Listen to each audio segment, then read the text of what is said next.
right. Welcome, everyone. Happy Friday. Happy Good Friday. That's right. We got Easter weekend coming up here. Hope everybody is doing well. I'm sure you guys have missed us over the last couple weeks. We haven't been here. My name's Kyle Renke. I'm the COO of the David Green team. We've got Christian Batchelder here, David Green's loan partner with the One Brokerage. And of course, Mr. David Green's got himself on mute there because he's over on Instagram and he's letting everybody else know about this live.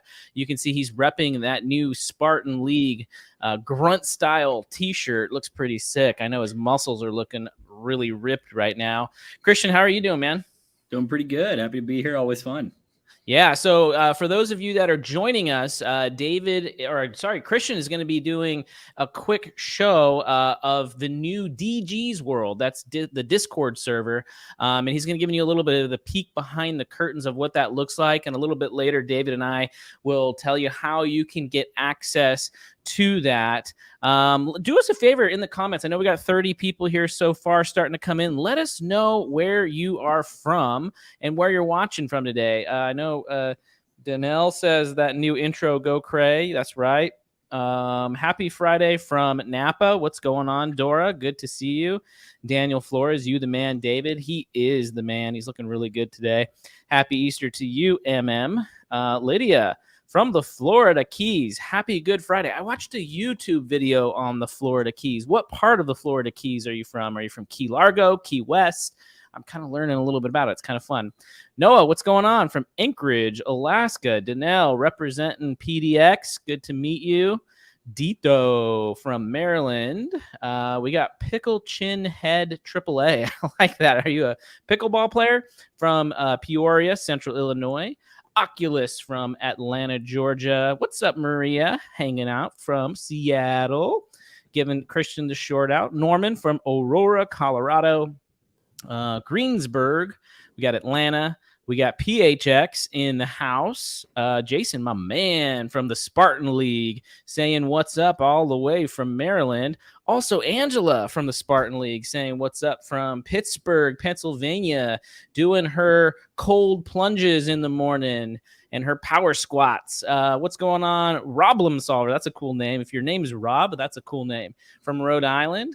What's up, Lisa? Another Spartan League member. A new Spartan League member here. Tanya, she actually just signed up. Nice to meet you. From Traverse City.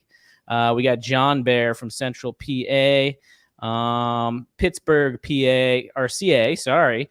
Jen, what's going on, girl? And then who do we got here? Christine from Northridge down in LA. That's your area, Christian. That's right. That's home.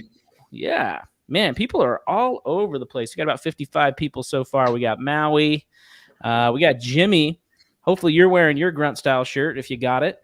I don't think he's got it yet. Chris is going to mail it to him. And by the way, Jimmy, I threw another one in there also because you got them big arms, your double XL. I can't quite fit those right now. So I'm sending you another one that I bought because I really thought it was cool. So how do you like it, David? How do you think it turned out? You're wearing it right now. Okay, here's the thing. I'm going to be honest with you guys. Once you start wearing grunt style, assuming you like muskets and defending or American flags, some people don't. So I understand that might not be for everyone. But if you do, it's a military police brand. You don't wear anything else. They're so effing comfortable. Like they're stretchy, right? So they have like the tighter look, but then they stretch around you really nicely. They don't shrink. It's not like a lot of the time when you get a t-shirt and it gets like hard, like every time you get a cheap brand. Mm-hmm. So I was wearing nothing but grunt style clothes. It's like, remember I wore Quicksilver was all that I wore. Kyle, yep. Christian, you guys probably saw I was like in a Quicksilver phase. Well, the reality is I just went to Hawaii, bought a whole bunch of Quicksilver shirts and was like, that's just all I'm going to wear because they're comfortable. Now it's grunt style. I probably like 12 to 15 of them. So what we did is we went to that company. What I probably should do is actually get like an endorsement with them because I talk about it so much. But yeah, we went to them and we said, hey, can we custom make these shirts that are Spartan League? And they said yes. So we ordered a bunch and now we give them away we include them with your enrollment, I should say, when people do join Spartan League. So you can wear them. Kyle's wearing the quick flip hoodies that we have so everybody can see that you're a part of it. And the idea would be to get an entire brand of people that recognize, oh, Spartan League, that means you're in David's group and you're not just a casual observer. You are committed to planning, tracking, and defending your wealth. You're actively looking to grow And then Christian and I have a new enterprise that will be launched very soon called Full Guard Insurance. Same idea, right? Like Spartans with shields guarding, defending your investments. And so you'll start to see that same type of like branding around the insurance company, so that when you're getting a property, you need an insurance quote, or you want to get a binding policy when you're getting your loan, we can take care of it right there for you, put everything together. And then, as you guys will see soon in the Discord channel that we run, DG's World, we will have loan officers, real estate agents, and insurance brokers in that for anyone who's a member that can ask questions like any time of day. Boom, you can get a response very quickly. Christian, you excited about Full Guard Insurance? Oh yeah, it's been coming for quite some time. It's probably right in line with my anticipation for when we open the lending company. It's going to be exciting, offering a whole new line of services to people in the same idea of protecting what you got. You know, you work so hard to get it. Let's make sure it's got the right coverage to protect it once you got it. That's right. So you're going to start seeing this branding a lot. Kyle and I are talking more and more about defending wealth. Fitness has come up a little bit more. It doesn't have to be like you need to be a fitness model, but we've been talking a lot more about health. Making it an effort to push yourself out of your comfort zone. For most of us, running for 10 minutes is definitely getting outside of it. It's not comfortable to run even for 10 minutes. It's not comfortable to do push-ups. It's not comfortable to go lift weights. It's not comfortable to do whatever. We've been encouraging people to do that, because a lot of the time what I've found is if you're struggling making progress buying investment property, you're probably also struggling in other areas. You're probably struggling with tracking your income. You're probably struggling with what you spend your time on. You're probably struggling with eating your vegetables, both metaphorically and literally. You're probably struggling with fitness. And if you can get momentum picked up in an area of life outside of wealth, it carries over into wealth much easier. Yeah, absolutely. And I loved Ken said so true about those grunt style shirts. He loves how they fit. It's better than Lululemon. It's true, man. I'm never going to wear Lululemon. Brandon Turner wears that. He's like, you got to try Lululemon for men. I was like, no, you don't, because they have grunt style and these shirts come with testosterone. It doesn't make my chest hair fall off. Like, that's why Brandon Turner doesn't have chest hair, because he wears Lululemon and our bodies are allergic to that. So we have them made in women's sizes, by the way. If you're a woman and you are into this, you want to be a Spartan, we want you to be in the group. And probably the next iteration will be getting some pink shirts. We've been looking at how to work that out right now, though. We have black and women's sizes. Yeah, not to mention they're made in good old fashioned America here, so it's a nationwide company here, and aren't they all like military folk that run it too? I think so. It's a pretty cool thing. Noah does say Lulu is so comfortable. I have one Lululemon hoodie that I wear. Do you wear any Lululemon at all, Christian? Is that your thing? Do not. I shop exclusively at Target. I am a cheapo on the clothes side. Yeah, and I will say, to be honest, I went to a Lululemon factory when I was factory store outlet in San Diego. So it was all like their cheap stuff anyway, but it's not bad. It's pretty good. It's good stuff. And yeah, Kevin says, nah, dude, Lululemon work pants are the best. We're getting a lot of people on team Lululemon here. Triple L. Marnie says, please don't make anything pink. I don't think David's going to do that, so that's okay. What's up, Priscilla? Girl Spartan. Yeah, absolutely. Yeah, there's a lot of good stuff here. Christian is protecting his wealth. That's right, by making sure that he's not spending all his money on Lululemon wear. You know, fun story with that, actually. It wasn't very fun, but I had a car break-in 2 weekends ago, and they stole a suitcase full of clothes, and I'm kind of glad there was no Lulu in there. That would have been an expensive replacement trip. But you know, feels a lot better getting some $10 and $15 t-shirts from Target. All right. Yeah, I'm of the opinion that these vehicle break-ins that are happening so often, of course, it was when you're in Northern California, the Bay Area, right? In It's Oakland. always when it happens. Like, we need to start planting things in cars, like lice-infested clothes in a backpack or something, but like have it open a little bit to where it looks like there's an Apple computer in there, like put an Apple sticker on a shell of a laptop or something to make somebody want to break in and buy it. And so like they always got to wonder, like, is this thing that I'm stealing actually going to make me miserable because I'm going to get lice or bed bugs or something like that? It's pretty bad up here. Yeah. Cool. Well, I think we should maybe jump into the little peek behind the curtains for the people here. We got over 100 people watching right now. I know some people are actually in the Discord server in DG's World right now. Christian, would you mind walking us through that and showing the people here what DG's World is? Absolutely. Yeah. Let me get my screen up. Kyle, you seeing my Discord? Not yet, but now we can. Perfect. All right, guys. So for those of you on the Discord, we do have a couple people in our meeting currently in Discord. So that's awesome. But we're super excited to announce this. It's been a long time in the making. Basically, Discord is an app where we're starting to run a community out of it now. It's called DG's World. For any past clients of ours, if you've done a loan or closed a real estate deal with us, this is a free service to past clients. If you are interested and you haven't been a past client of ours, there's going to be a sign-up sheet as well. This will be a paid service until you do a loan or a real estate closing with us, and we'll offer this for free for past clients of ours. But this is essentially all things in David's world. As you guys know, myself included, Kyle, David, we're really big on offering multiple products, multiple services, kind of fully cornering everything that you could possibly desire in real estate services or just investment in general. And now that we're even getting into this defensive strategies, this includes insurance, this includes property management, this includes referrals to a tax advisor, all these kind of things. We're trying to get you guys a one-stop shop where you can have constant free advice, free if you're a past client of ours, but advice only from our network. So people that we trust, these are people that David and I have used to close our loans, to be our realtor, to be our insurance providers. This is what David, I, and Kyle actually use. And we're providing it to everybody in a one-stop shop place. So if you can think of this in simple terms, this is an app. As you can see, I'm showing my screen here, but on the left-hand side, it has all the categories you can possibly desire. So it has, market conditions of what's going on with interest rates. What markets are people thriving in right now? How's the economy doing? It has real estate strategies such as house hacking, BRRRRs, buy and holds, multifamily, short-term rentals. It has locations. So if any of you are in Southern and Northern California, North Carolina, South Florida, all these places, and we're constantly adding once we get new members in your areas. Or if you're buying in those areas as well. Or That's if you're where we buying, have the conversations about North Carolina real estate, Southern California real estate. Absolutely, 100%. As many of you know, David and I own property in multiple states across the country, right? So this is not necessarily has to be where your primary is. It could be in a market you're interested in potentially investing in. It has places where you can get loan advice, right? So these are going to be our actual loan officers, myself included, sitting in these panels and offering our advice and guidance, right? And it's just a click of the button away. And obviously, as we're doing right now, we're hosting a meeting we got about 10 people in here right now. The rest of you are probably watching on YouTube. But we're doing a little intro session tonight. We're going to kind of fuse these two to show you guys how to use this network, how to use this community, how to benefit from it, and ultimately how to build an investment strategy with the right advice and guidance given by David's network. So super excited about it. Kyle, I think I lost your audio. Yeah, you muted there. So can you show us a little bit about how somebody would actually use this and what kinds of maybe questions they could ask and what some of the different channels are and how it works? Yeah, 100%. So I'm actually going to unmute in the Discord.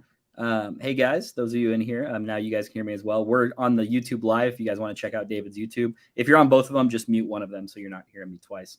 But I'm going to share my screen for the people in Discord as well. Let me just give Discord my screen sharing. This is like screen sharing inception here. Yeah, I got a little inception going on for sure. And we're going to share the DG's World. Go live. All right, for those of you in Discord, if you click my name, I am C-Batch here. I have a little live button right next to me. If you're watching on the YouTube, the same thing is accomplished, so you don't have to be in both.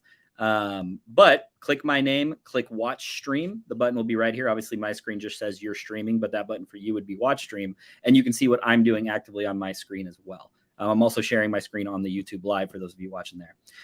But this is the general front page of our world, right? What David Green's world.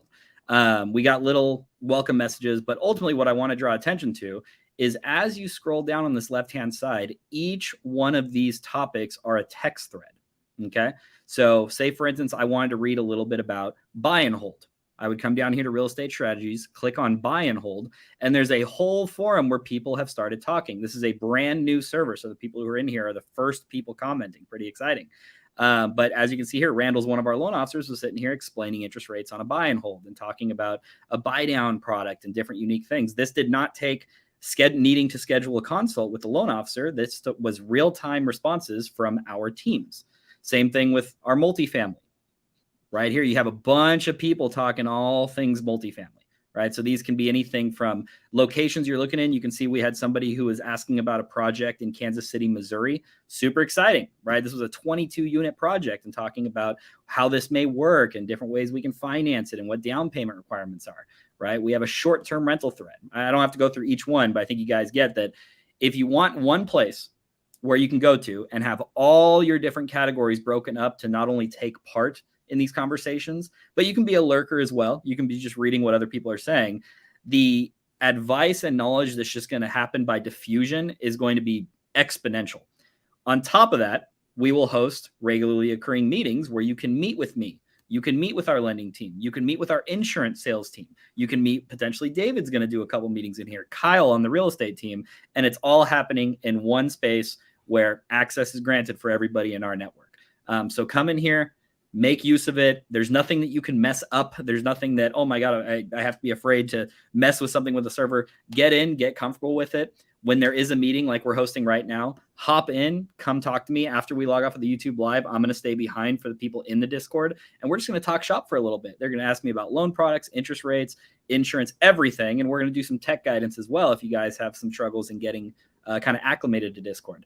But man, hopefully it's coming through my voice when I'm talking. I'm so excited about the service. I think it's going to be really cool going forward for everybody who's done deals or wants to be a part of this network, to get direct, immediate guidance from so many different types of professionals in the industry, from real estate, lending, insurance, property management, tax advice, and even other past, partner investors, right? People who are doing the same thing that you are, who can share their stories.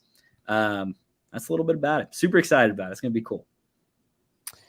All right. So the way that I see this working out that I'm most excited about is there's a few ways I think this will benefit investors. One, we've given free access to anybody that closed a deal with us for either the David Green team or the One Brokerage. So the people that have bought homes with us, like say that you live in California, you bought in North Carolina, you bought in Florida, you bought in Tennessee, whatever it is, they can share their deals for everyone else to see, and they can talk about what they didn't see coming, where they got screwed, what mistakes to avoid, what worked out really good, what kind of returns they're getting, what they didn't know about insurance when they bought the property. Okay. Everyone can kind of learn. If you bought a house with us that was in Kansas and somebody else bought one that was in the Smoky Mountains, we can compare notes about how they worked out, what you liked, what you didn't like. Everybody can learn. Then let's say, like, I bought properties before where frankly the insurance was astronomically ridiculously high. Okay. And like Christian's had to work on that problem.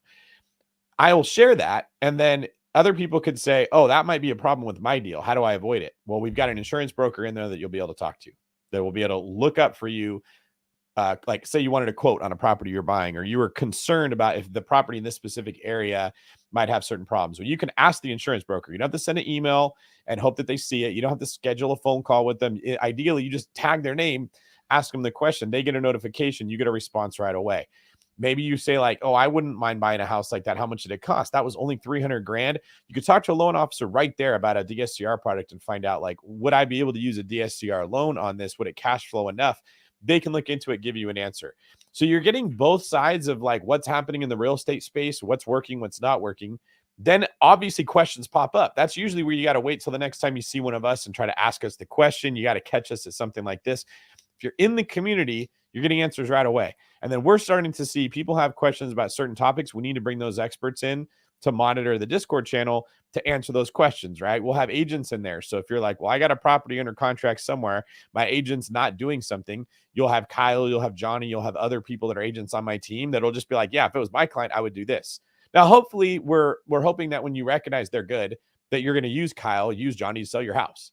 But like you're getting access to a second opinion when normally a realtor is like, I just don't care. That's not my deal. You're using another realtor. I don't work there. You'd be able to get some of the information based off those people. So you're sort of getting like both sides. And then the last element, or I guess the second last element would be, oh no, because I said second to last, I forgot what I was going to say there. I do this all the time.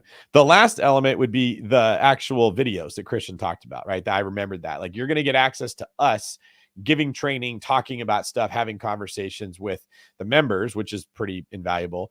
Oh, no, I forgot it. And then I lost it again. This has been happening to me so much. Like, what the heck was I just about to say? Economic news. That's what it was.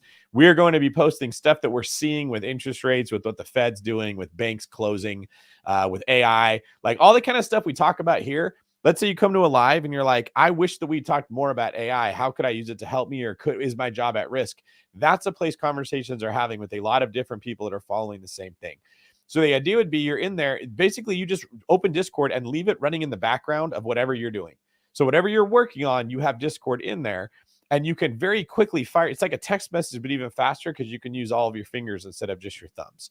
Right. And it's a way that we get all the people that are in my world together in one spot. Like Christian was just saying, if you just say, hey, I want to talk to Christian, good luck finding time to get like a consultation phone call with him with everything he's going on. Or, hey, I wanted to talk to Kyle about this thing. Well, you could try to get on their schedule, or you could just at them in the Discord and you might get an answer right away. Then if it requires a longer consultation, yeah, you might get that. But maybe they just say, everyone's asking this question. Why don't I just put a Friday call together and we'll answer it there, and everybody can join and they can all get the information. Does that make sense?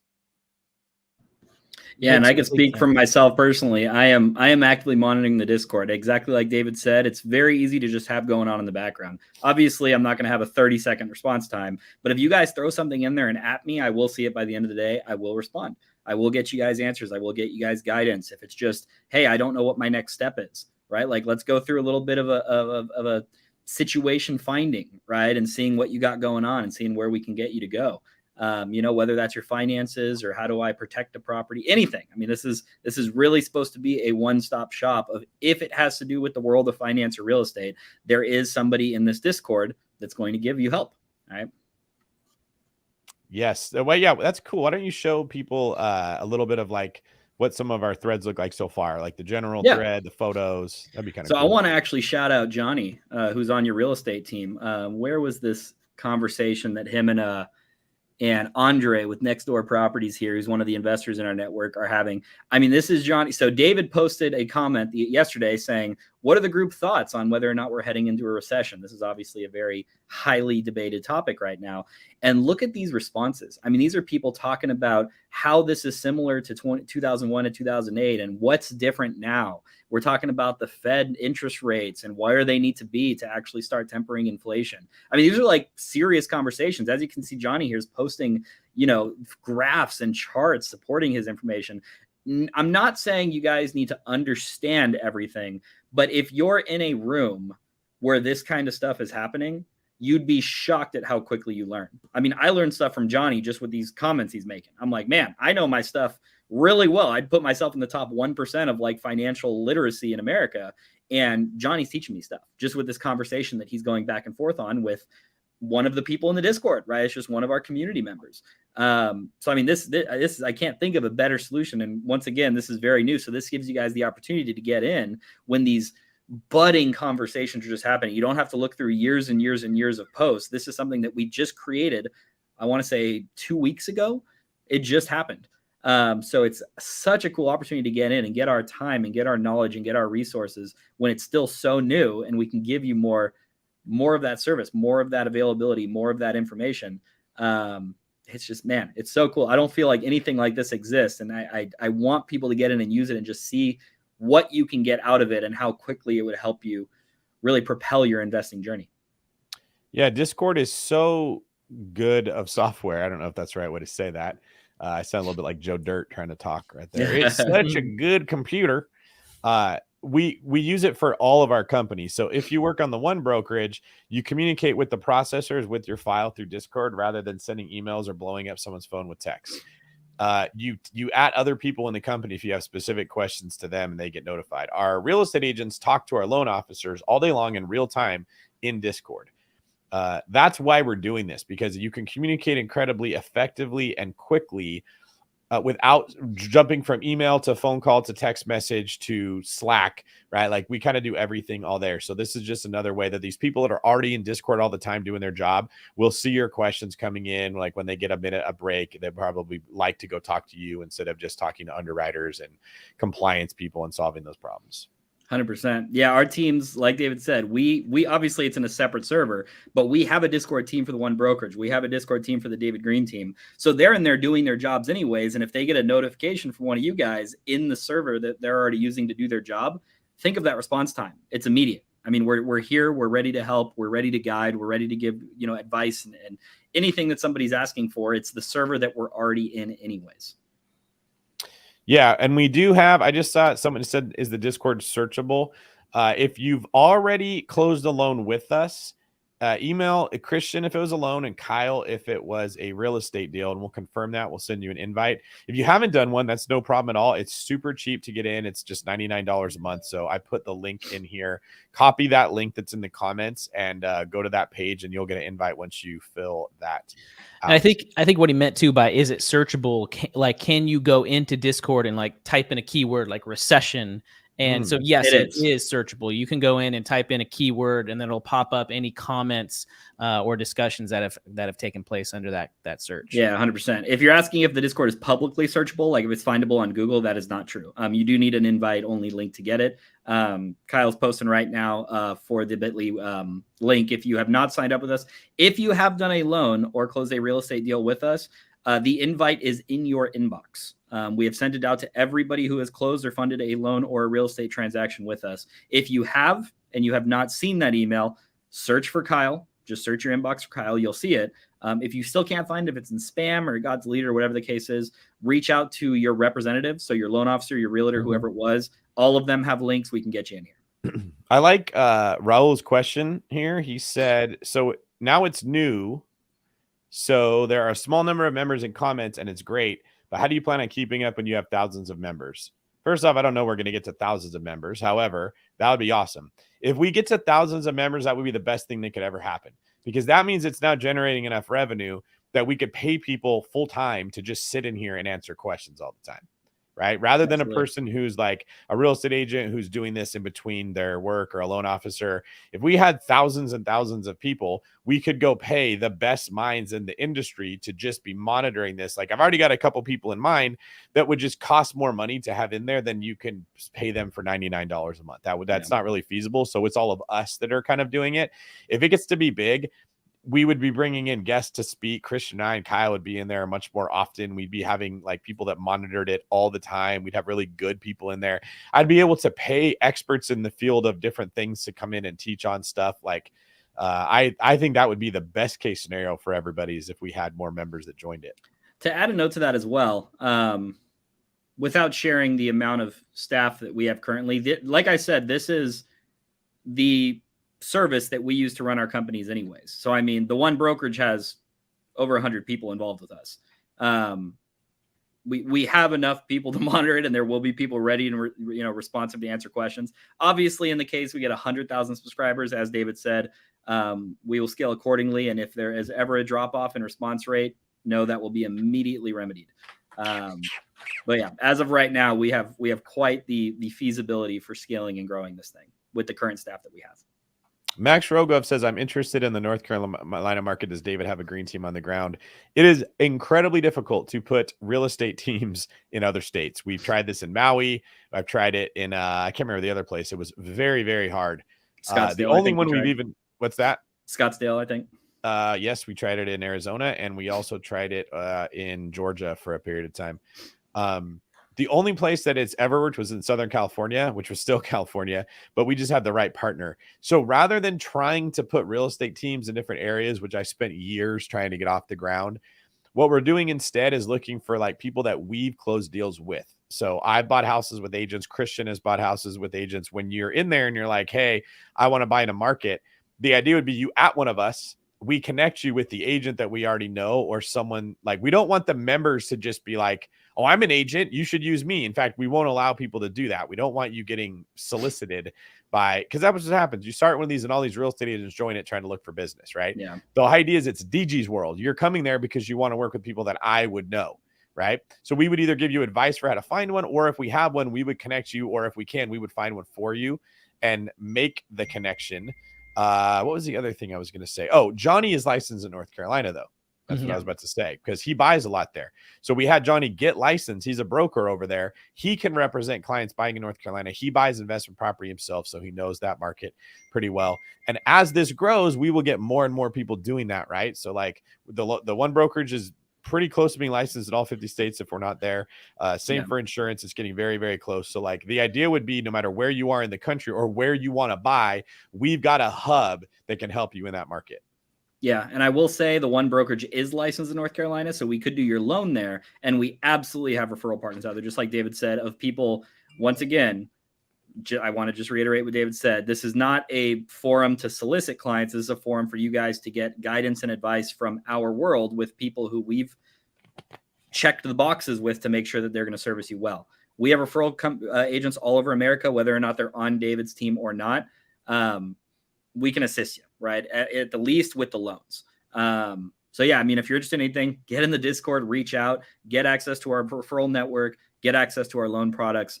The insurance is going to be in all 50 states, and we should be all boots on the ground come next week. So very excited about that. We'll be able to start insuring properties very quickly here. We're finalizing the final steps right now of just getting our logins. To be frank with you guys, this was born because the three of us were having a conversation about how hard it is to stay in touch with past clients. So by this point, I've helped a lot of people buy homes. I've helped a lot of people with financing. I want a relationship with you guys. Those of you that are here on this live right now, some of you could be them, right? I've had people in the masterminds. It's hard to reach out to me because, I'm busy, or you don't want to bug me, or you send me an email or a text and it gets lost in all the other ones. And then you feel like you were forgotten about. Then we lose your business going forward in the future, or I just feel bad about it. So what we're trying to do is to create a world where everyone who's done a loan with us or bought a house gets put in there, where everybody who wants to be a part of that world, it's the cheapest thing. You're like any real estate program out there. There's nothing going to be as cheap as this. All right. But I can keep my finger on the pulse of what's going on with all the people in our world. Right. You're not going to be like, oh, I don't want to bug Christian to get a quote for a loan, or I don't want to bug Kyle to talk about like if I should join Spartan League. They're right there. You just at their name and they're going to see it. You're going to at my name and I'm going to be able to comment and get you connected with the right person or get the conversation going that needs to be going. We want to stay in touch with everyone. It's just very hard to do that when I'm trying to do it through Instagram stories, Instagram posts, YouTube lives, Bigger Pockets podcasts, Seeing Green, Bigger Pockets YouTube. What else do we do? We're like Zoom calls that we set up, webinars that we try to put together, Bigger Pockets webinars. Like Facebook, Instagram. It's very hard when I'm like hitting all these different places to stay in touch with all the people from those platforms. I just can't keep up with the Instagram messages and the Facebook messages and the emails. And I have like 8 different emails. I could go on forever. It's very difficult. If we can funnel everyone into this DG's world, we won't miss your questions. We won't miss your concerns. You won't miss what's going on with my world. If you don't subscribe to my text letter, you'll still be able to kind of know what's going on or ask me questions about the economy. If you heard me on the podcast and didn't quite understand something, you'll be able to follow up with it. And then when we see what needs you have, we can bring people in there. This is really just this idea that I need it funneled. We have to push everybody into one place. And if we can get you there, we can get you fed, we can get you protected, we can get you taken care of. Absolutely. Yeah, 100%. I'm going to do kind of the finalizing of the meeting in Discord. Anything else you guys want from me up here on the YouTube live? Just thanks, man. Awesome. Appreciate you guys doing it. Yes, sir. If you guys are interested, once again, huge announcement, DG's World. I see the banner going down the bottom of the screen right now. Sign up. We'll get you invite. Once again, past clients of ours, free service. If you haven't gotten a link, please reach out. We'll get you one ASAP. Cool. Thanks, Christian. Perfect. Absolutely. Appreciate you guys. And I realized that link is probably not the easiest. So I put it in the comments so you guys can copy it and paste it if it's hard to get it off of the scroll there. Kyle, anything you want to add? No, I'm really excited, and I am not surprised, but I'm impressed at how quickly this thing has taken off in the last couple of weeks, and just the amount of knowledge that our past clients have had, both on the one brokerage side and on the David Green team side. There's a lot of heavy hitters in this group too. So it makes it an exciting experience for sure. And I'm really excited to watch this thing grow and see what it can do. Yeah. Angela said, what if I'm interested in picking Christian's brain about becoming a loan officer? You guys are probably going to be interested in picking Kyle's brain about mindset and coaching. You're going to be interested in picking Christian's brain about anything related to a number. We call him Big Brain, at least I do, because he knows a lot of like information. He's very like Johnny's the same way. They're just minds are like computers that are full of information. Much of the time, that's very hard to decipher depending on how it's translated. Like reading computer code can be hard sometimes, but they have a lot of stuff there. if you're just wanting to like if someone sends me an email, say, hey, I'd love to pick your brain, I'm probably not going to be able to talk to you, right? Because I'm too busy trying to generate leads for the business, trying to look for people that we're going to hire, trying to meet my obligations to like people like Bigger Pockets that I work for, whether that's writing books, trying to schedule these lives. Kyle and I have to go through and figure out the topic, find the video footage that we're going to go over, put a plan together, run it by other people. It's a lot of work to do that, right? The brain pickers get missed when they're in an email. That's why we want the Discord, because you can pick a brain. Christian will see it. I'll see it. Kyle will see it. Well, so will all the other. What do we have right now? Like 200 members or so, Kyle? Yeah, I think it's about like 125 or something like that. No, you're right. 217. Yeah, it's growing fast, man. Yeah, man. But there's a lot of different channels. So it's not like 200 people in the same conversation, right? Mhm. A lot of them are talking about Northern California real estate, North Carolina real estate, Smoky Mountain real estate. Some of them are specifically wanting to talk about financing, whatever that would be. So Angela, the best bet would be to go there. Then if you end up working at the One Brokerage or the David Green team, then you get invited to a Discord server specifically for those employees. I think Maria, you had the same question. How do I join the One Brokerage one? That's for the employees of that company or for the people that are hanging their license. So let's say you're a loan officer and you want to hang your license with us. You want to join the David Green team, but you're not going to be able to come into the office every day to see Kyle, or you're not going to be able to get Christian on the phone with your questions about the loan. You're in there so you can ask the question. And it's not like you have to go to a person and wait for your turn to talk to them. There could be 40 people that might see your question that would just give you the answer that you need and you could move on. It would be the absolute best training environment I can possibly think of. We all know what it's like to get your license and have a million questions, and you ask the broker. The broker's like, well, go look up this. It doesn't work. Now you have to wait a week and a half before you can sit down with them and talk to them. It's very discouraging. Well, if we could just fire off an answer, or not even us, if one of the 30 other people that are in there could fire off the answer, you can get stuff done really quick. We can also put training videos in there. Like Spartan League has its own thread in the DG's World server where Spartan League members share what they just learned about on last call. Kyle, are we able to share the screen and just show like what some of the conversations have been like from Spartan League? You and I looked at it the other day. I thought that was pretty cool. Yeah, and we just opened this up to our Spartan League members as well. We used to be on a different platform, but we moved over to Discord, and it's been pretty cool. So I'm going to show you a little bit about what those look like behind the scenes. Give me 1 second. Sal the Pal said almost 1,000 members. No, like 200. But it's only been around for like a week or two. It's pretty new. I wish it was 1,000. That'd be awesome. I mean, I'm telling you, if we had 1,000 people that signed up for this thing, the amount of value that I would be able to afford to bring into it would be like incredible. We could just have experts from all over the place. So you can see here's what we have with some of our Spartan League members, same kind of stuff. The cool thing is like we actually put all of our past calls in here, or things, books or videos that we've talked about. We meet every Monday and Thursday for the Spartan League, and those get recorded. So if you miss one for some reason, our admin assistant comes in and we repost those so you can go in, watch it, rewatch it. We've got budgeting talk, making money talk, fitness. We've got a lot of accountability. Like David said, this isn't like a huge, like, okay, you got to walk away and be this big muscle person, but it's more about being disciplined. It's about doing the hard work every single day. And so we're in here. We actually have an accountability tab, and you better believe it. I'm putting in my stuff that I'm doing. I hit 3 PRs today, so I was super stoked share about that. Kyle. Tell everybody what you did in the gym today. Yeah, so I hit 3 PRs today, and one of them was my bench press. I hit 185. I had technically hit it once before with David, actually, and today I was able to get it up 4 times, and that was huge for me. So I shared that in the group with no spotter, right? No, I had Katie, my wife, spotting me, so that helped. you had a 90-pound spotter, but I mean, still to go from your record was 185 once to quadruple that. Yeah, that's pretty freaking incredible, right? And I know it feels good because I can see the look on your face. Like, I remember the last time we were there is when I hit my record, right? That's when I hit 3 plates, and I was on cloud 9 for like 4 days. Like, man, with everything going wrong, that one sustained me for a long time. If it wasn't for the success we're having in certain areas of life, when you're getting kicked in the nuts in other areas of life, it would make you want to quit. And it's very, very encouraging when you're seeing progress being made in any area of life, especially, but it's in several areas of life.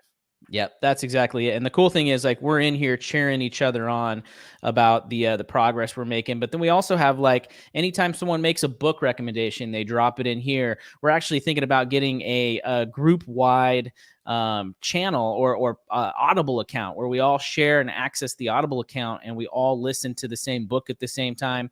People come in, they drop their favorite podcasts. Obviously, BP is going to be at the top of that. People are sharing their wins. But not only are they sharing their wins, they're sharing their insights too. And this is the cool thing about the Spartan League, because people are sharing what they learned about, hey, I was running my short-term rental and I got somebody that came in, a potential renter wanted to rent my place, but they were asking for a discount. But here's the reason I didn't discount it, and kind of giving all the background information on that. And so it's just really good conversation. People are posting the types of deals they're doing, giving the feedback. So it's a really good community that we have in Spartan League. It's very much a accountability, keeping each other going on. And like David said, mindset coaching, focusing on those fundamentals of planning, tracking, and defending, and really building that financial fortress that can withstand anything. Amen on that. So you guys got a little sneak peek on what that looks like, but that's not all we're talking about today. We actually have another topic, Kyle. This is right. This is a good segue. What I'm going to do to kind of change everybody's mind here, do that. I think you look better on the left there, David. Okay. So what we're going to do, we're going to be actually talking a little bit about, is now a good time to buy? We're coming into the spring market, and there's a lot of things going around there. If you're from California, you're probably hearing about this Cal HFA program and what that is. It actually got paused or shut down today because it just got funded so quick. We're hearing about different areas that are having multiple offer scenarios. We're seeing a little bit more of a frenzy than we have over the last 4 or 5 months. We're going to talk about what that means. And we're also hearing a lot of things about, FHA programs, and is FHA doing a 40-year mortgage now, and maybe some misnomers around that. But really what we're going to first focus on is we're going to watch a video clip here that talks a little bit about the spring housing market and what we're seeing as it is starting to heat up. So let me share my screen here.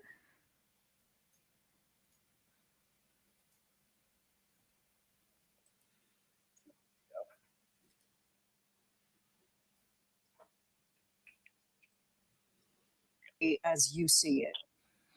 Yeah, so it absolutely spoke about housing affordability a lot. I'm not sure that there was many things in there that are going to change housing affordability, unfortunately. It's a very difficult problem to tackle, and I certainly don't envy those in the position of having to come up with the policy. But unfortunately, some of the pieces just won't move the needle, and where we need to move the needle is on supply. So there are big population increases slated to come in the next 5 to 10 years with our goals around immigration. And we're still not doing enough on the supply, so new housing development, in order to house existing Canadians, let alone new Canadians. One of the measures in the budget was the code of conduct. Can you take us through what that means for your mortgage? Yeah, I wish I could take you through it in more detail. I don't have a great understanding yet of the exact details of it. It looks like generally they're hoping for the code of conduct to mean that every Canadian that has a mortgage that is maybe exceptionally in trouble and not being able to meet those mortgage payments right now, may be able to extend their mortgage payment terms. So we're seeing a lot of things. We're seeing this in Canada. We're also seeing the same thing happening here in the United States, where there are some people that are a little bit behind on their mortgage payments. And so it's starting to affect the ability for those homeowners to make those payments. And so one of the things that I've been hearing a lot, I've been getting a lot of calls and text messages and emails from my clients is, hey, Kyle, I heard that FHA, which is the Federal Housing Administration, basically they give out loans here in America. And I heard that they're doing 40-year mortgages now. Is that a real thing? But the answer is no, they are not. They are modifying existing loans. So people who have existing maybe 30-year loans, they're modifying those to 40 years, specifically for people that are a little bit behind on their payments. And the reason is that way they can lower that payment by extending the timeline out to 40 years. So that way they can help catch up over time. David, what are you seeing right now, specifically on the loan side and just in the market in general? Because it feels like a lot of the administration and the government, we're seeing a lot of different programs rolling out, trying to spark more interest in buying real estate. Well, I think they're trying to make it affordable. There's a lot of interest in buying real estate, which is one of the reasons that people keep calling for a crash. And I keep saying, I know, man, I wish we would have one, but we're not. There's just too much demand and there's not enough supply. That does not mean we haven't had a correction, especially in the hottest markets, right? Like Arizona, Las Vegas, Florida, Tennessee, Texas, California. The hottest real estate markets have prices gone down, but that doesn't mean that they've crashed. Like people keep saying, oh, David, you're wrong. You said that we're not going to have a crash. And look at the data shows prices are down 11%. I'm like, well, they were probably up 18% more than what they should have been.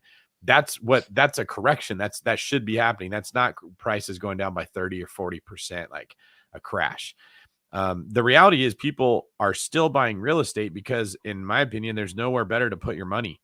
Right? NFTs had their thing. Crypto had its thing. People were trying to find alternative investment vehicles to beat inflation, and you just can't. Real estate, time and time again, ends up being the safest place and the most effective place to buy real estate. It's the easiest to leverage. It's something that like the big dogs have a harder time breaking into. Like Blackstone could come in and buy every single Bitcoin ever made if they wanted to. Mm-hmm. It's harder for them to buy every single house ever made. They just take more time to manage, which is why the little guy, the mom and pop, the average Joe, they have a fighting chance in the space of real estate. And so everyone's trying to buy it. And when you have that much demand and you haven't built more of it, even though it's not affordable, it's still better than anything else. Like if you can buy real estate, get some tax breaks, make a 2% return on your money, plus pay down the loan and get long-term appreciation, add some value when you buy it below market value, even though your cash flow is at a measly 2%, all the other ways you've made money might make that like a 30 to 40% return, which makes it better than anything else that's out there. So I think that, I don't know, but if you're asking what I think is going to happen, it'll be the same thing that happened last time prices got hot. They'll come up with creative lending solutions to make real estate affordable. So it starts with, well, if we're going to modify your loan so it's not a foreclosure, we're going to turn it from a 30 to a 40. At a certain point, they may say, we're going to do 40-year loans. They may come up with more government programs that give down payments to people that can't afford houses. We did the same thing in 05, 06. The government said, well, we need to give tax breaks to people that buy homes. We need to give down payment assistance. Well, where are they going to come up with the money, Kyle, for the down payment assistance that they give people? Do you think that they're going to increase taxes? That's not popular. Do you think that they're going to cut back on social programs and put the money into helping people buy homes? Probably not. They're probably going to print it. Yep. Or create it through some form of stimulus that isn't printing, and it still does the same thing as it increases the money supply, which will do what to inflation? Continues to pump it up. Continue to pump it up, which will make those real estate prices continue to go up, even as we complain that the market is too hot. So for the people who are buying real estate right now, it's hard. It's still probably the safest bet that I see out there, frankly, just because of all the government intervention that we're having. And you're likely to see the same thing happen with loans. Now, I'm not as concerned about a 40-year loan. I would rather not see them. I am more concerned about adjustable rate mortgages. That's the thing that you look out for, okay? If it gets back to a loan that's an adjustable rate mortgage that's affordable for a short period of time and then adjusts on you, that's when there's a chance we have another crash coming. That's what I'm going to tell people, get out, right? Don't get those, get fixed rate mortgages. And if you're buying in the best areas, you'll be okay. But if you're dabbling in some of that cheap real estate, the low price stuff, and you're combining adjustable rate mortgages, that's a recipe for disaster. Yeah, that's really good. And it's interesting because you're right. There's a lot of like down payment assistance stuff that were coming out. And if you're here in California, one of the things you may or may not have been hearing about is It's called the Cal HFA Dream for All. It's a shared appreciation program, essentially where you get fronted by the government, by California, 20% for your down payment. But then when you go to sell the house, you basically have to repay them through the appreciation that you make. But they own 20% of the equity, right? Correct. Yeah, they own 20% of the equity. They may get back more than they gave you if the house appreciates. Yes, exactly. And the idea is then what they want to do, or what they're saying they want to do, is, let's say they take that 20% back, they want to recycle it back into a program like this. But here's the thing. It shows that there's a demand for home buyers right now, because they cut that program out. It's already been put on pause. Those funds are going to be dry pretty soon. I believe it was like $500 million that they had put out into the economy for all of these Californians to use. And I'll give you a little bit of anecdotal evidence of how popular this thing has been. I have a listing that we recently got under contract for some sellers in our hometown, where David and I both grew up, in Manteca. We listed this property right around the $400,000 price range. $400,000 or less typically is going to be an aggressive price point in that area. Yeah. And the house isn't in the best shape either. It's not, it's not like a turnkey, completely updated house. Here's the deal. In this market, we got 15 plus offers, and about 80% of those were people wanting to use that Cal HFA loan. So there's a lot of people using this loan. They've already been pre-approved. Another just little thing here in Sacramento, there's 28 properties right now pending that are under the $500,000 range. And of those, 26 of those 28 had multiple offers on them. So definitely you're seeing, because of these down payment programs, you're also seeing increased competition happening as well. So let me give some people some advice here. When you see that many people using no down payment options, there's let me think. An analogy is forming in my mind. I'm trying to thinking of the right way to say it, right? Like, I saw the same thing happen in 05, 06. These are the first signs, the first glimmers I'm getting of what leads to a toxic market. Okay. Up to this point, it's been a hot, a strong, a healthy market, a lot of demand. That doesn't mean toxic. Okay. It could be moving in that direction. I'm not ready to say this is bad. Too many people sound that alarm falsely. I'm saying I'm paying much more attention, and you'll be hearing about it if I think that it is going to be going bad. Where it goes bad is that, let's say home like loan pre-approvals are based off of debt to income ratios. If you don't know what that means, we take your debt, we take your income. Your debt should all be a small portion of your income, because you want to be able to afford the house you're buying. When we see the difference between what your debt is and what your income is, we approve you for a certain amount. That's what you can afford to buy a house. Okay. When the house costs this much money and people's debt to income ratios are more than what it costs, that's like, it's affordable to buy homes. Mm-hmm. Okay. The more that what you can afford starts to measure out to be exactly even with what the house costs you, it's getting very hard to get affordability. At a certain point, what you can afford to pay and what the home costs is way out of whack. Okay. Because there's too many other people that have more money than you that are going after the same houses that you are, and you can't afford to buy it. When that happens, and my hands are like this, the supply and the demand are off.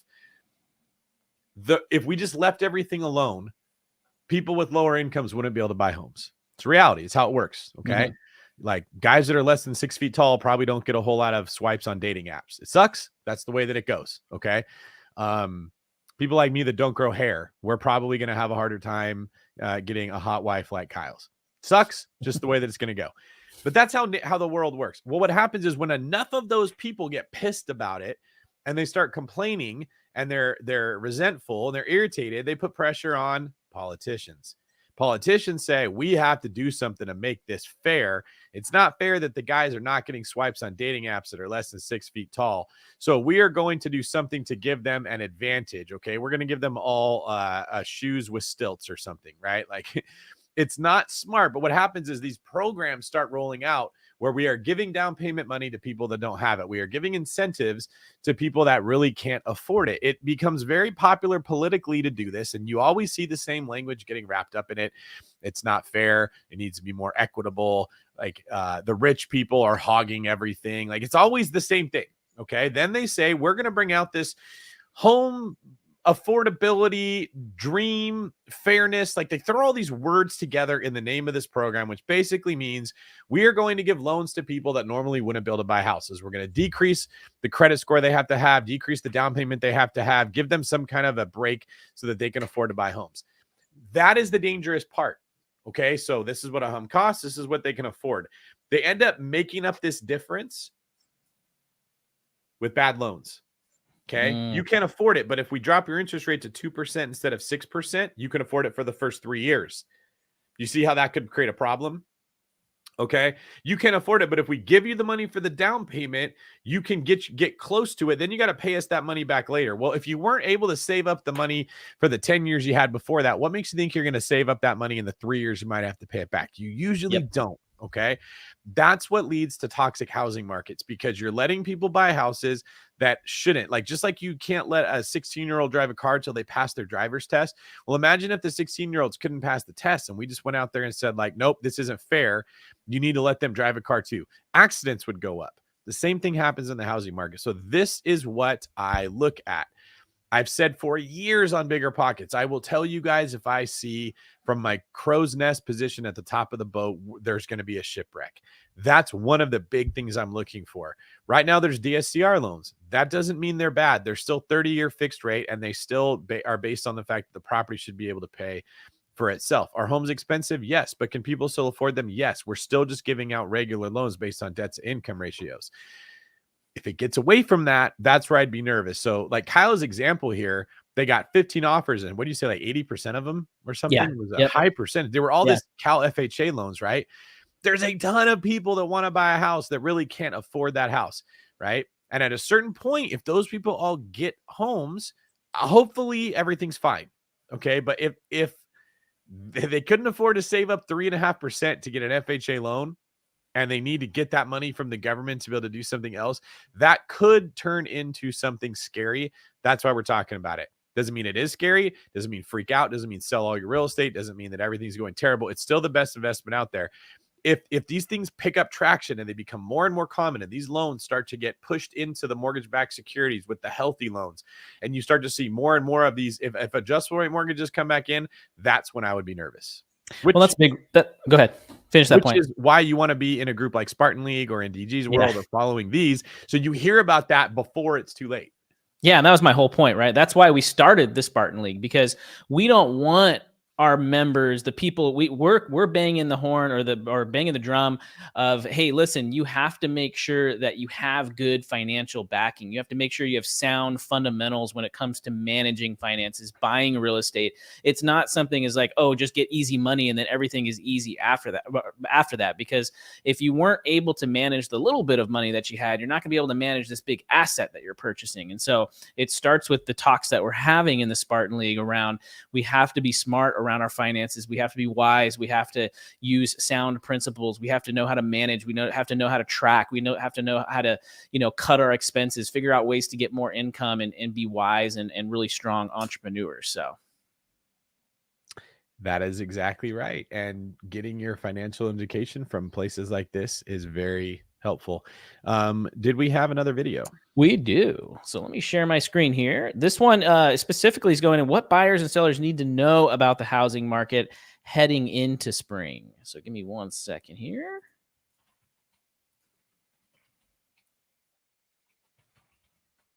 Market, things appear to be cooling off somewhat for the first quarter of the year. Home buying was slightly more affordable. That's according to Adam, a leading curator of real estate data, which pointed to a year of rising interest rates, inflation, and stock market dips as worker wages rose 6% nationwide. So what do buyers and sellers need to know as the spring housing market ramps up? I talk with those in the thick of it so you don't waste your money.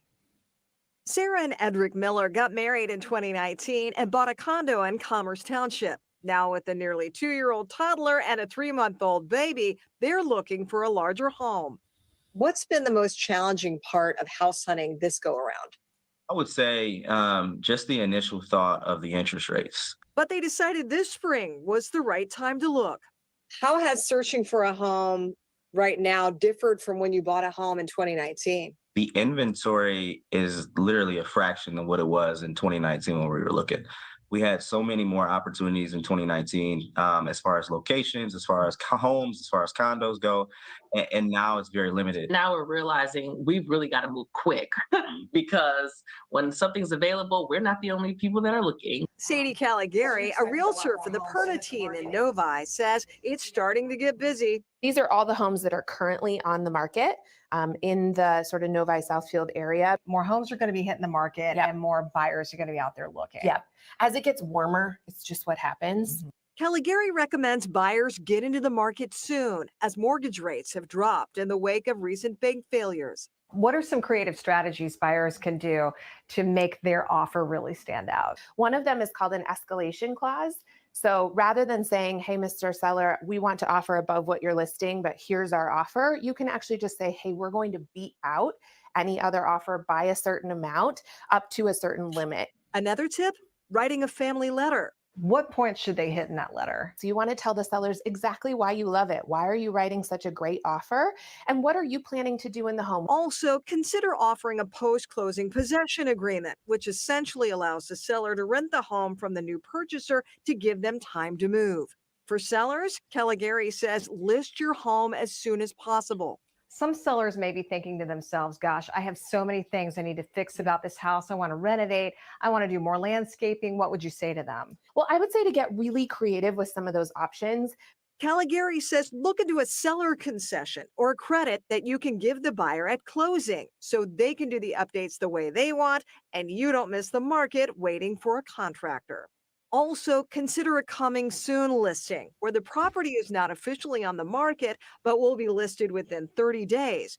Sarah and Edric just hope they find their dream home soon. Well, some sellers are also asking for an appraisal guarantee clause, and some buyers are even putting that in their purchase offers. This is a clause stating that the buyer will make up the difference if the appraisal is lower than the accepted offer. Now, if you're concerned about affording a home, talk with your lender about a 2-1 buy-down program. That's a mortgage loan available with interest rate reductions during the first 2 years that will return to the full interest rate by the 3rd year. It helps borrowers get a lower monthly payment. There are higher costs up front, but sometimes the owner will pay the fees. Definitely talk with your realtor and your lender for what's right for you. But it's Interesting stuff here. So yeah, David, what are your initial thoughts on the video, and then I'll jump into mine. Well, everyone keeps talking about how the housing market is slowing down, or it's like they're waiting for a crash. And I think just to differentiate here, this is a market that's tough for investors. Yeah. Okay. Because we want cash flow. And when rates go up, but prices don't go down in proportion to how much rates went up, you don't get cash flow. So for those of us analyzing deals, trying to find a property that makes more than it costs, we're having a very hard time. It doesn't meet our criteria. So in our narcissistic perspective, we're like, real estate sucks. It's really hard. I'm going to wait. But why aren't the prices going down, Kyle? Because there's still people buying houses. Yes. And there's And still they're probably competition. not investors, right? Yes. They're probably just people like the couple that we just heard that doesn't want to pay rent anymore. Mm-hmm. Like if your rent is $3,000 right now, in 5 years, it's probably going to be $3,800. Mm-hmm. Okay. So you might say, well, if I can rent for $3,000 or I could buy for $3,600, why would I buy instead of rent? Because in 5 years, it's going to be cheaper since you bought the house and you're going to be paying off your own house. And in 10 years, it's going to be significantly cheaper. It still makes sense to buy real estate rather than pay rent that keeps going up with inflation. So the reason homes are still selling for the prices they are is people are still paying those prices because there's not enough of them. And this video really highlighted, as much as us real estate investors feel like this sucks, the rest of the market says like, this is still better than anywhere else to put my money. Yeah, I think it's a good point. I think for me, it highlighted like you got to make sure you're getting in with the right real estate team. They offered some pretty decent advice, but really what it felt like they were doing is they were telling their buyers, hey, spend all your money to get this deal. And then they were telling their sellers, give all your money away to the buyer to get the deal done. That's kind of lazy real estate agent work. There's really no negotiation or representation on the behalf. So I think there's a part of it where you got to make sure that you're with a team that knows how to negotiate, similar to the David Green team, who's going to go in there. And even if it is a multiple offer scenario, they're not going to do something where they just say, oh, well, we'll beat them out by this price, but we'll use other methods or other tactics to help you get your offer accepted. Not to mention in California, the old, they called it a family letter. We used to call it a love letter here. Those are no longer allowed anymore. But I love what Danelle says, because that's exactly right. I mean, house hacking is still something that we preach every single day. I just gave a presentation on it yesterday. And yes, I mean, this is going to be one of the best and most creative methods to invest in real estate right now in this market, because it is hard to find a deal. It is hard to find cash flow, but you can be super strategic with house hacking. And it's a good way to really get your foot in the door too. Yes. I did the thing where I forgot what I was going to say. You said something really smart, and then I commented on a comment. What was the smart thing you were just saying? Oh yeah, it had to do with negotiating. A big, like in jujitsu, because everyone loves that I just keep making these analogies, even though I really do suck at jujitsu. People will often ask the instructor, "What do you do when you get in a position where someone has you in a rear naked choke?" Which is like the worst position you could ever be in. They've taken your back. They've anchored themselves in there. They've got their arms wrapped around your neck, and like you're pulling on their arm and it's not really helping. And how do I get out of that? And the answer is always the same, is like, let's talk about how to not get in that. It's like, what do you do when you're in, okay, a crocodile's got me in its mouth. It's pulled me under the water. It's a huge Nile crocodile. How do I escape? Like, what's this move that I use? Like, you probably just don't want to get in a position where a crocodile has you. When you're in these positions that you're going for a house, you're going to have to give an appraisal guarantee, like what she was describing. That in practical terms, that just means you don't get an appraisal contingency, and you agree in the contract to pay the price regardless of, oh, I did that again. It's just regardless of if it appraises. My English major friend here will point that out if I don't correct myself. You just went after the wrong house sometimes. Not all the time. If you love it and it's worth it to you, then do it. But like when you're in that position that you're negotiating and there's 17 other offers that are willing to play that, just don't go for that house. Don't go in the position and then say, how do I win when they've got me in a rear? The sellers have got you. If 17 other really qualified buyers that want that home want it, they've won. They have the leverage. You're not getting a great deal. You're not going to get them to accept what you want. We would advise you not to go for that house. Don't get in that position, right? Why don't we go for the house with the bad photos? It's been on the market longer, that might have a weird smell to it, that we figure out how we can fix that and write an offer below asking price. And then go in there and fix that property up and add value to it. So you bought a house walking into equity when everybody else paid more than it appraised for at that time. That's a good thing to think about when you're in this position, that these noobs, like the people that are really, noobs isn't even the right way, like casuals would be a better way to put it. They're not investors. They're like, oh man, I really love this house. I fell in love with it, and now I have to pay all this money. Well, then you're not educating yourself on real estate. I would hope that none of the people on this live make that same mistake. Yeah. And like, be patient. I know like a lot of us have set 2023 goals, and, you know, we want to buy X amount of properties, but at the same time, if you're being impulsive, if you're rushing, if you're just trying to hit those goals and check those boxes, you're going to make some mistakes, and you don't feel the pressure from watching people on social media and the deals that they're buying, or, you know, being pressured by your agent or your team or your spouse or your friend or whoever to just hurry up and go get it and go buy it, because you got to make sure you're doing that due diligence and you're surrounding yourself with people either in DG's world or the right DG, the right agent, or even with the Spartan League, right? You're making sure that you are getting other sets of eyes and you're making a wise and diligent decision. But you got to kind of like, it's like a balance, right? Because you don't want to be like too overly analytical either, to where all you do is sit on the numbers and don't make a decision either. So it's definitely a balance between being impulsive, but also being overly analytical. And seeing the big picture is what I would add to that. So here's what I mean by that. When we're only looking at it from real estate investor goggles, we put them on and we're just staring at that deal. We're like, all right, what's the ROI? What's my cash on cash return? And we just analyze and analyze and analyze. And we're okay, this one has 11%. That's the one I'm going to go for. I can't find anything that has that number that I want to hit. I'm just not going to buy a house. Okay. In Spartan League, we have you look at your entire financial picture. You have to make a budget that you're going to live with, and then you track every dollar that you're spending and you see where it's going. And here's why that's important. Many times you're renting a house and you're paying, say, $3,000 a month for rent.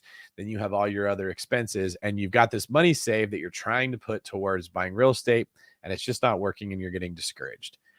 What if you found that you were spending money that you weren't getting any satisfaction out of, that you didn't need to be doing? And you cut out $1,200 worth of expenses a month that you didn't even know you had. Maybe that's a high number. Let's make it $600. Okay. It's a pretty good ROI you just got right off the bat on cutting out money. Now, what if you looked at your housing expense and said, I can't cut out any more lattes. I've already trimmed all the fat. How do I get rid of this $3,000? Well, I could house hack and I could own a home instead of rent, and I could end up paying $1,000 out of pocket instead of $3,000 out of pocket. So many people pass up on the house hack because it doesn't cash flow. It's not supposed to cash flow. The goal of it is not to find the cash flow that isn't out there. The goal of it is to reduce the largest expense that you have in your whole financial picture, which is housing. Yep. If you can go from $3,000 down to $1,000 or $2,200 down to $700, whatever it is, okay? If you can cut $2,000 a month out of your budget, huge. That's the equivalent of investing $200,000 at a 12% return or $400,000 at a 6% return. Okay, that's like someone gave you $400,000 and you invested that for cash flow just by buying that one house hack that you can do with 3.5% down. It's incredibly powerful, and everyone misses it because they're only looking through the goggles. They're just looking for that cash flow. That's all that they can see. They're missing all the other ways. So in Spartan League, we take a look at the whole financial picture. Where's the enemy at? What resources do they have? What are they throwing at me that makes me spend my money on dumb stuff? What are the advertisers and the marketers doing to get me to spend money on things that I don't need? How am I addicted to comfort so much that I have my big, beautiful house that I'm renting, and I can't imagine living in something that's less than 2,500 square feet, but really it's just me, my wife, and a kid. I absolutely, my kid's 4, right? Like they don't need to have a huge bedroom and all these. There's a park right across the street that they could play. We don't even need to have a backyard. You have options that you could look at when you look at the whole picture. I love that. Zooming out, knowing what you're getting into. And the cool thing about house hacking is you can do it every single year too. So it allows you to scale up a lot faster too. Yeah, that's the other thing is you don't need to save up. This comes up a lot. So I wrote Long Distance Investing, and people will say, David, I'm going to go buy in this out-of-state market, not California, not where I live, not Texas, whatever. And I can get a house out there for only $300,000. But to buy a house in my market is $800,000. So that's cheaper. So they go put 20% down on a $300,000 house. That's $60,000 they had to put down. They put $60,000 of capital into an asset that's worth $300,000 in a market that's not that exciting. Okay, Kyle, how much is 3.5% on an $800,000 house? Down payment wise, yeah, about $25,000 ish. Yeah, a little bit. I couldn't do the 0.5% part there, right? Like yeah, Christian exactly. got that real quick. Yeah. It's a little bit over the $25,000. Okay, yeah. So you can get an $800,000 asset for $25,000 or a $300,000 asset for $60,000. More than twice as much money goes into the cheaper home. Yep. Okay. And if it's a 5% down loan, that's easy for us to calculate. That's $40,000, still less than the $60,000. Okay. It's like 60% as much or something. It's a no-brainer that you're better off to buy real estate in the better market where rents appreciate more, where values appreciate more, using less money because you're house hacking.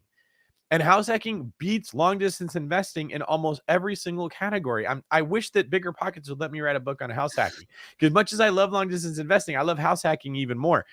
Like if you're buying out of state, you shouldn't be doing it until after you bought a house in your own market.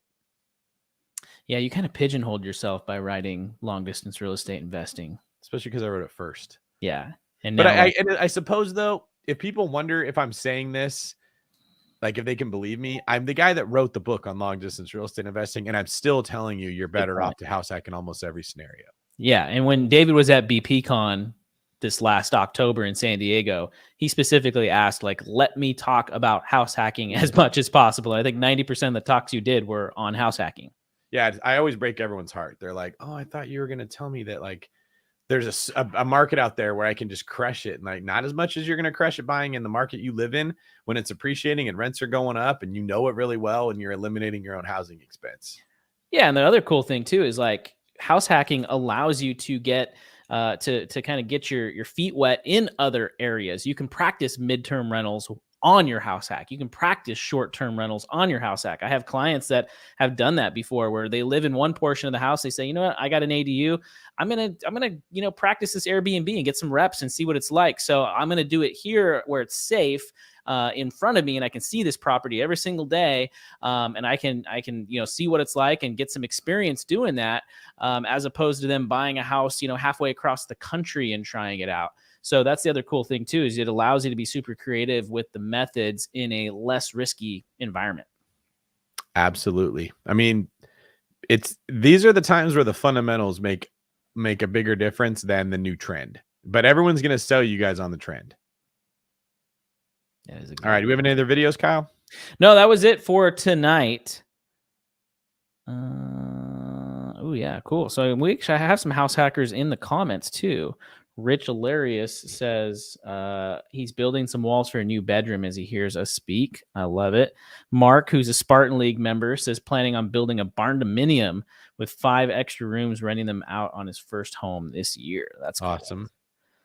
I love this. We do have some. Rich Hilarious says he's on his 3rd house hack, and obviously Maria was sharing some of her numbers and the cool stuff she's doing as well.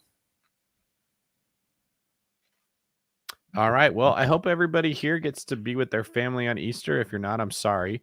We get to see them soon. Today's Good Friday, so wishing everybody a good Friday. Kyle, you have any last minute words for all the people here who are looking for some encouragement? Hey, I would say if you're looking for encouragement, hang in there. It's never too late to make traction on your goals. If you feel like you're not making progress on stuff, go do what I did yesterday.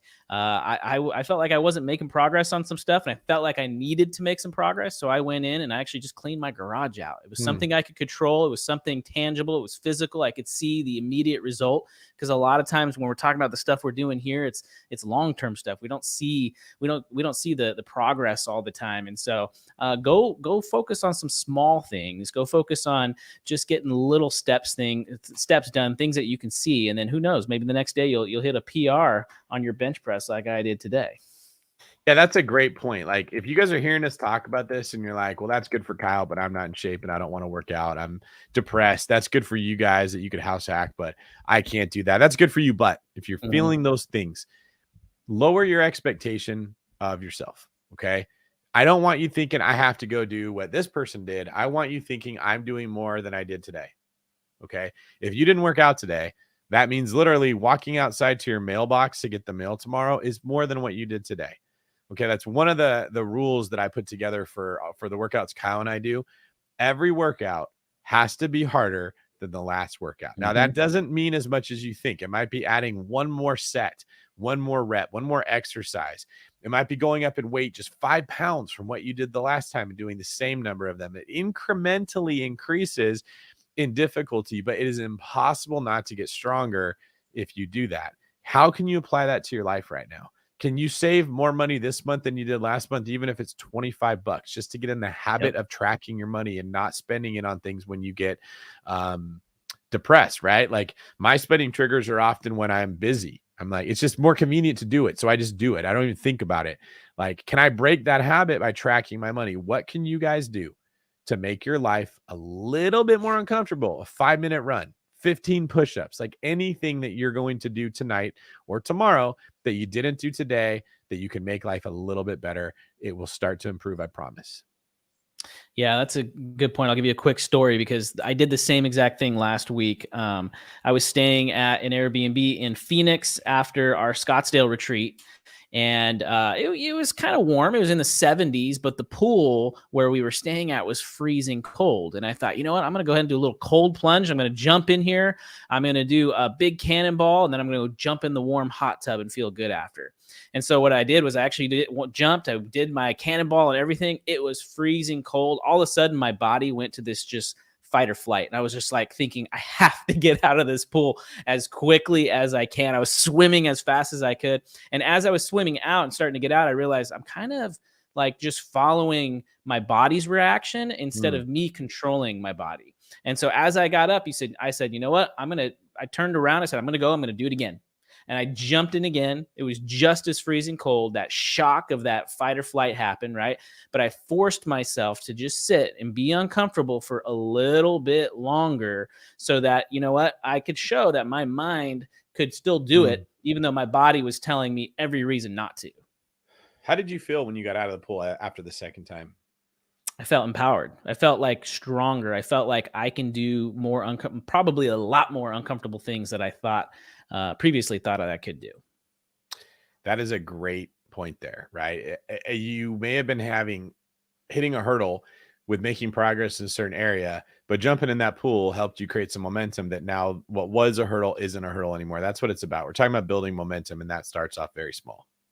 Yep, that's exactly small things, and look and listen for those things as you go about your day. We were talking about this last night on the Spartan League. Where are you procrastinating in your life? Typically, procrastination is us avoiding some type of fear or some type of pain, right? And if you're procrastinating, if you find yourself not doing that thing, that's the thing you probably should be leaning into a little bit more. That's the thing you should be facing, because you don't want to run away from it. You actually want to face it. And so that's a big thing that I've been like focusing on for me, is like, where am I procrastinating versus the things that are easy? Because the things that are easy tend to be too comfortable, and they're not going to help me get better in any way. All right. Thank you, guys. Hope you have a good Friday on this Good Friday. Kyle, thank you for being here with me today. Make sure you guys like this video and please share it with your friends who might need to hear more about this, that you want to pull deeper into the world of wealth and real estate investing. We will see you guys next Friday. Have a happy Easter. See you guys.